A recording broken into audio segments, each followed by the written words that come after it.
Olá, meu amigo, tudo bem? Seja bem-vindo ao meu canal. Eu sou o Elisandro e você está no canal Leilão com Eli, do zero ao milhão, o canal onde a gente tem a meta de chegar a R$ 1 milhão com investimento apenas em imóveis e principalmente no mercado de leilão de imóveis, que é o foco principal desse canal.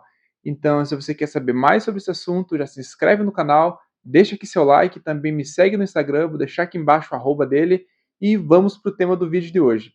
Hoje nós vamos falar sobre a reunião em que o Conselho Curador do FGTS teve esta semana, onde alteraram algumas regras do Minha Casa Minha Vida, adicionaram mais uma faixa de renda e nós vamos falar o que isso impacta na venda de imóveis usados, que são imóveis que nós arrematamos nos leilões de imóveis, né? A gente sabe que a parte da compra, da aquisição do imóvel é importante, mas também a parte da venda de buscar ali um possível comprador é ainda mais importante, que é onde a gente de fato vai tirar nosso lucro, né? Então, o tema de hoje, reunião do Conselho Curador do FGTS. Essa reunião aconteceu agora, no último dia 15, e eles começaram ali com alguns dados, falando sobre alguns dados da economia, e eu vou pegar minha colinha e vou passar para vocês como que está o cenário atual. Eu vou deixar aqui embaixo também do vídeo um arquivo com todo esse resumo da reunião para que você tenha acesso. Clica aqui, acesse o PDF e veja como está o cenário atual.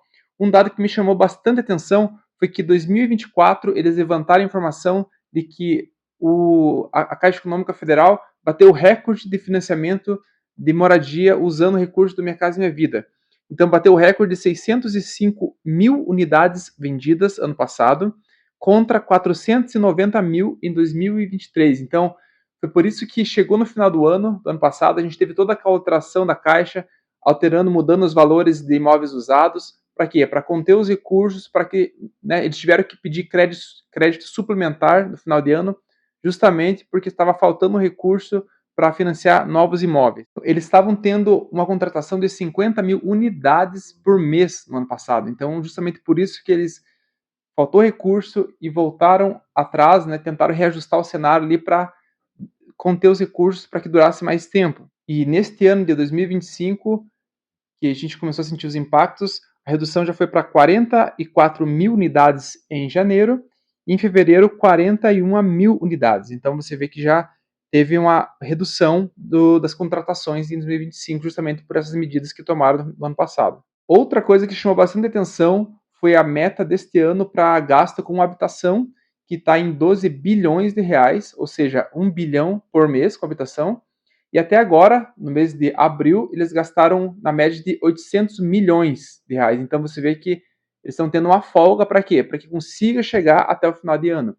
Então, provavelmente daqui em diante, eles vão começar a aprovar mais, né? Vão começar a liberar mais dinheiro, porque eles estão economizando nesse começo de ano. Está sobrando, ou seja, está sobrando cerca de 200 milhões por mês, né? A gente está no mês 4, indo para o mês 5 já.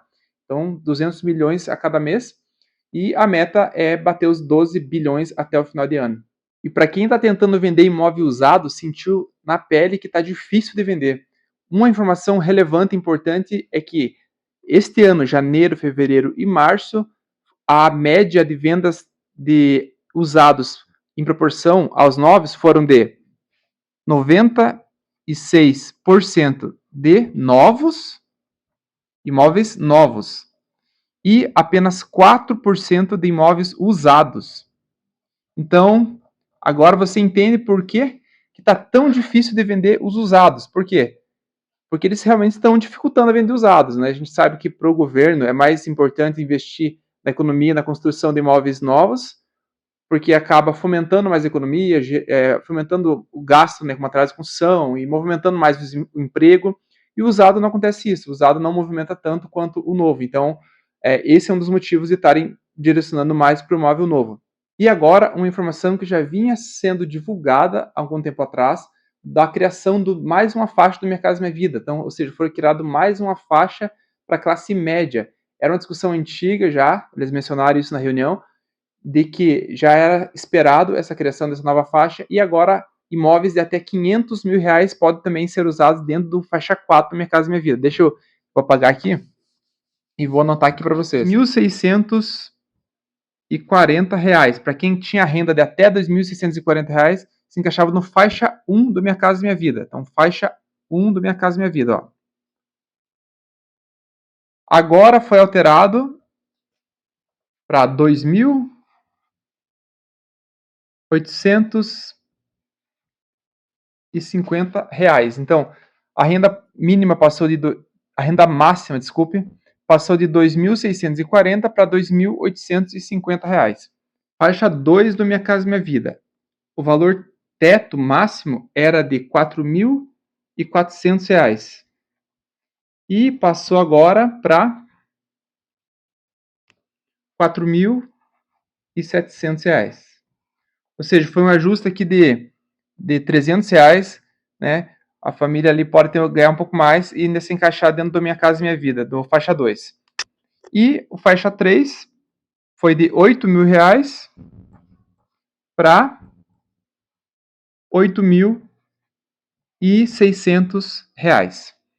Então, essas foram as alterações básicas e agora a inclusão também do faixa 4. Como que é o faixa 4? Faixa 4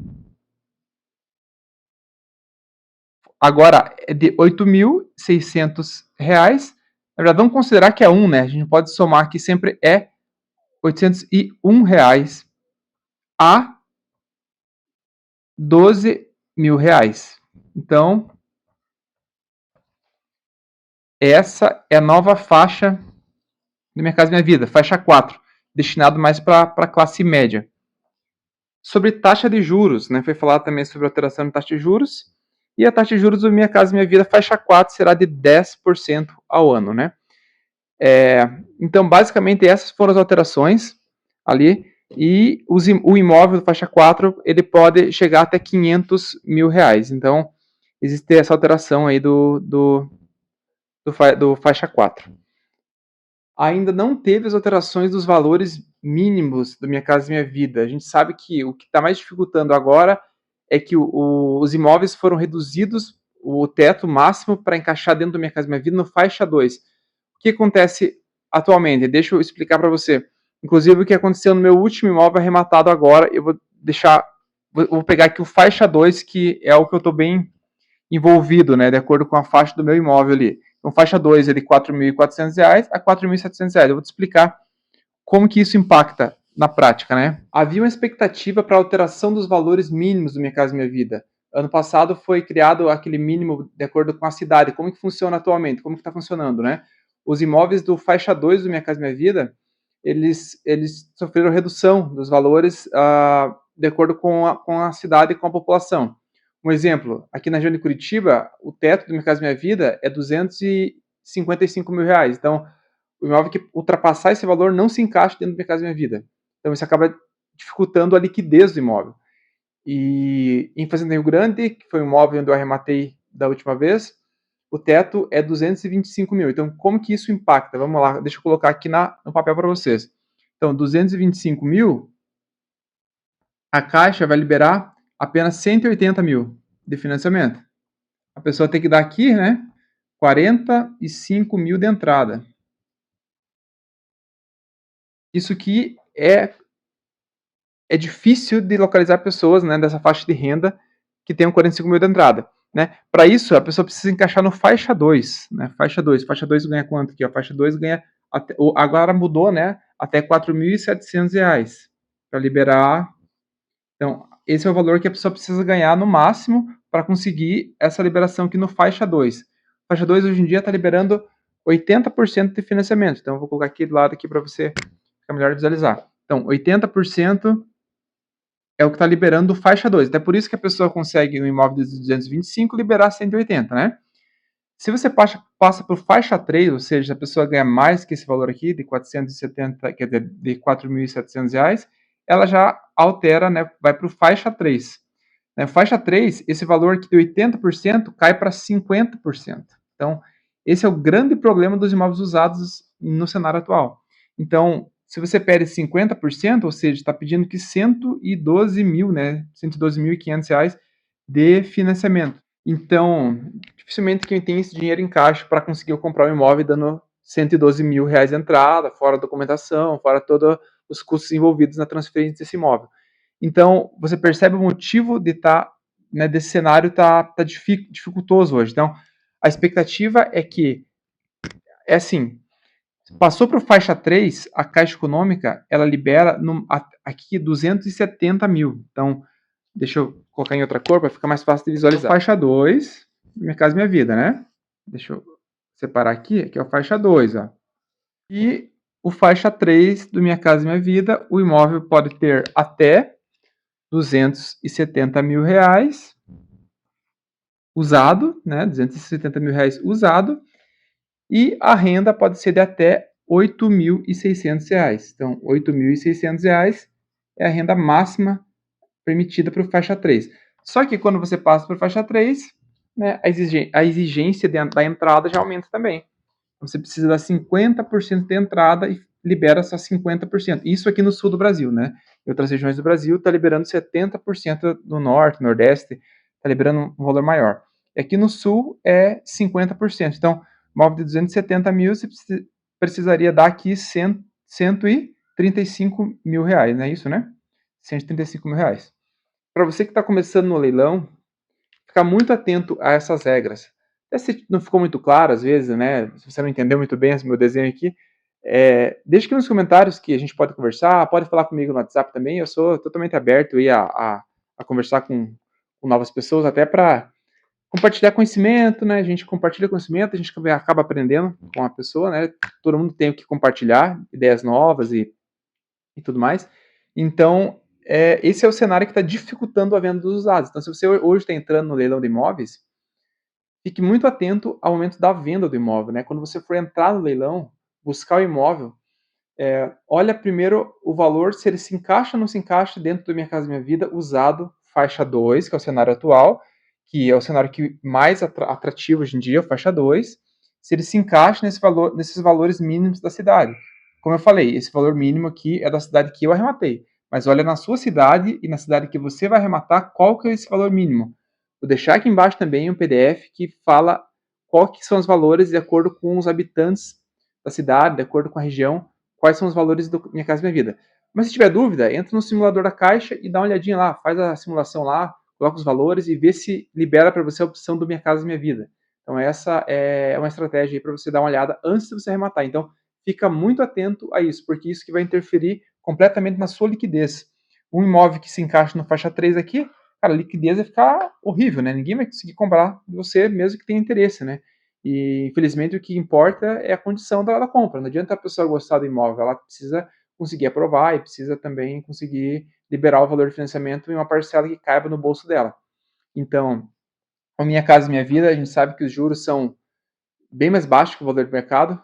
Se você for pegar ali os juros de outro banco ou um juro fora do Minha Casa Minha Vida, os juros estão hoje até 14% ao ano, enquanto que o Minha Casa Minha Vida, o máximo agora é 10%, né? 10% com faixa 4 do Minha Casa Minha Vida. Então, se atente a esses valores para que você consiga ter uma boa arrematação, um bom giro desse imóvel e conseguir já partir para um próximo para construir patrimônio. Eu estou olhando agora novas oportunidades, estou olhando novos imóveis disponíveis na minha região para poder arrematar. E esses valores são bem claros na minha cabeça para que eu arremate dentro desse teto aqui. Pessoal, é isso.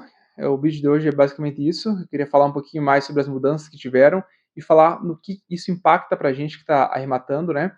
Eu também estou aprendendo, né? Não sou super experiente nessa área, mas já tenho algum conhecimento que eu consigo compartilhar com vocês e trocar figurinha aqui. E fale comigo aqui no WhatsApp, no Instagram, manda mensagem lá para a gente trocar uma ideia.